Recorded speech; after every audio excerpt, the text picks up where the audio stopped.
Patigilin ko na yan.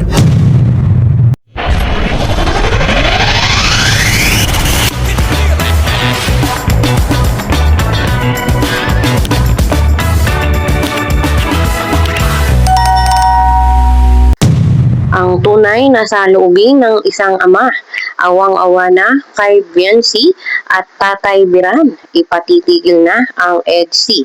Ang buong detalye, sabay-sabay po nating alamin at pag-usapan ngayong araw. Pero bago po ang lahat, isang mapagpalang araw at gabi sa inyong lahat. Mega love shoutout sa lahat ng ating listeners, viewers, and subscribers saan mang sulok ng mundo, Mapalundon, Visayas at Mindanao. Lalong-lalo na po sa ating mga kababayang OFW. Kamusta po kayo mga kalingap? Mabuhay po kayo hanggat gusto nyo. At kung bago ka pa lang sa aking munting YouTube channel, huwag ka nang mahiyang mag-subscribe, like, share, and comment. Huwag mo na rin kalimutang i-click ang notification bell nang sa ganon ay updated ka sa aking mga paparating na video. At syempre, patuloy po natin suportahan sila Kalingap Rob at ang ating ama ng Kalingap, ang nag-iisang founder, si Kuya Val Santos Matubang. Kung maaari po ay no skip ads nang sa ganon ay mas marami pa tayong malingap na nangangailangan at konting paunawa po kung maaari ay tapusin nyo muna ang kabuuang video nang sa ganon ay akma ang inyong mga komento. Ayun, at sobrang magulo na talaga ngayon ang mundo. Bukod sa may gera ay talagang ang EDSI ay napakagulo din po. Sa halip na paayos ay lalong lumalala. Sana naman ay magkaroon na ng kapayapaan ang bawat isa. Kumbaga ay stop na po, tigil na dahil naaapektuhan naman po dito ay si Biancy, syempre si Kalingap Edu at lalo na po yung magulang ni Biancy. Syempre po masakit para sa kanila na nakikita nilang nasasaktan yung kanilang anak. At sigurado po tayo na si Biancy bago po matulog yan ay iniisip niya lahat ng mga ibinabato sa kanya, lahat ng mga pambabatikos. Ganon din po si Kalingap Edu. At masakit po para sa kanila. At alam naman po natin talagang nakaka-stress ang mag-isip ng mag-isip. Sigurado po ako mga Kalingap na talagang takam na si Biancy sa peace of mind. Ganon din po si Kalingap Edu. Kaya po sana ay wag nang gatungan ang mga issue, no, para po matigil na dahil hindi naman po ito natatapos, lalong lumalala. At yun nga po mga Kalingap, syempre bilang magulang si Tatay Biran at si Nanay Hansel, alam po natin ang nararamdaman ng isang magulang. No, masakit po talaga sa isang magulang, sa isang ama, sa isang ina na makita mong nagdurusa yung anak mo pero wala kang magawa kundi manahimik.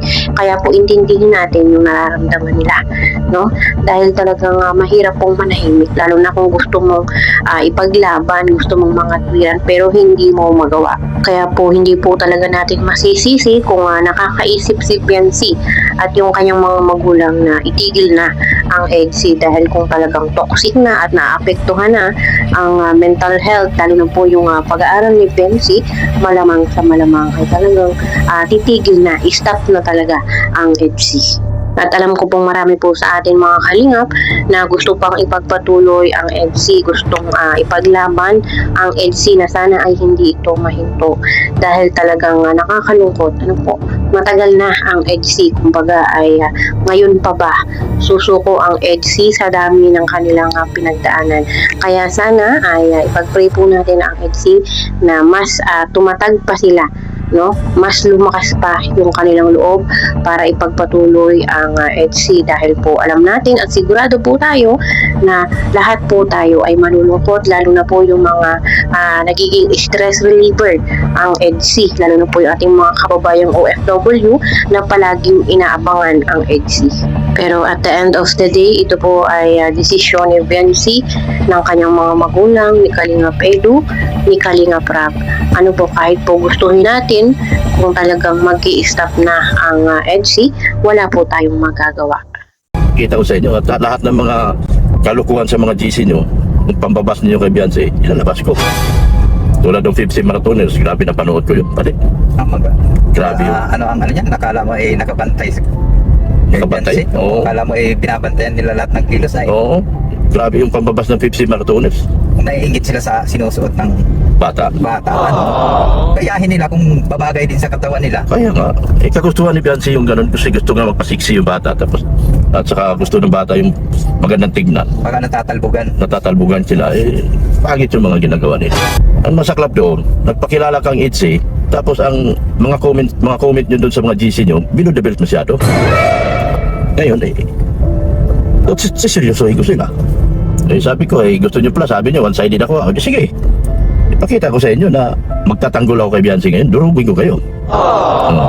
Nung dinurog ko pa signing off na lang sila, signing off na kami. Pilit talaga silang ano dyan sa ano. Grabe yung mga sinasabi nila sa bata. Oo, grabe. Pero mo, pati ako, pinagbintangan, nagnakaw ng 2 million. Magkano ba yung bahay mo? 3 million. Tapos yung ginakaw, 1 million lang yung nagastos pala doon. 2.5. Di, sabi ko yung bahay pala ni Padi. Halagang ano na lang yan? 500,000. May naawa ako kay Beyonce ngayon. Umiyak si Beyonce nun, di ba? Grabe iyak ni Beyonce. Kasi hindi na makain ng aso yung mga pinagsasabi ng mga Mga Pepsi Marathoners. yung mga tropa. Mga tropa ni Kapudi. Grabe yan. Kaninong tropa yun. Tropa ni Kapudi yan. Pepsi Marathon. Isa lang yan sila. Matibay. Ang tibay. Talagang hindi kakayanin. Buti kung sana yung anak ko sa mga ganyan na Kaya nga. ano. So, malaya ka magsalita ngayon Padi kasi para makita nila na pumapalag tayo daw sa ginagawa nila. Talaga yun. Ano, ginagawa nilang yun. Oo. Hindi na maganda. Hindi na maganda. Masyado na apektado yung bata. Nakakaawa. Parang sila ang sumisira din sa HCI. Oo, sila din talaga. Parang gusto nilang mawala talaga yung HCI. Gusto nila Kaya parang... sila gumawa ng issue ng ganyan. Kaya nga. Siyempre, ako, magulang ako siyempre. Para hindi maano yung ng bata, ay mamaya mapitang pa yan sa pag-aaral. Pag-aaral, yun ang inaano ko. Kakabas nila kay Diana, wala namang Walang kabuluhan. Walang katuturan. nila. Sobrang paninira lang. Patigilin ko na yan. Oo na. Oo, kita nyo? Kasi yung batang napituhan ay Oo. Yan, sa loobin ng ama yan. Gabi ako lang dito nagsasalita lang din ako dahil hindi ko na rin gusto yung pinagagawa ng Pepsi Marathoners na yan. Grabe, pagbabas nila kay Beyonce. yung anak ko. Oo, totoo yan. Kasi yun ang inaano nila. Grabe yung mga suot lang ng bata pakikialaman. Hindi naman yung nakahubad. Hindi man nakahubad. Ano nila ng masama. Kaya nga. Yun ang pangit sa ginagawa nila. Naturingan silang titas, tapos sila ng palamang sila. Totoo yan. Naturingan sila na gano'n. Tapos sila lang din magsisira. Kawawa yung bata sa ginagawa nila. Hindi na masyado makatao. Pati ako dinadamay. Gusto nila yung ginagawa ng paborito nilang inutusan nila, gagawin ko rin. Para ipagtanggol ko raw si Busido. Sabi ko, wala namang ipagtanggol kay Busido. Wala namang problema kay Busido. Si Beyonce lagi ang talo dahil walang nagtatanggol. Sila ano?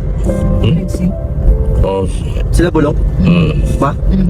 Kaya, ngayon nagtanggol sila. May inutusan silang tao, nagtanggol. O ano nangyari, kinasuhan.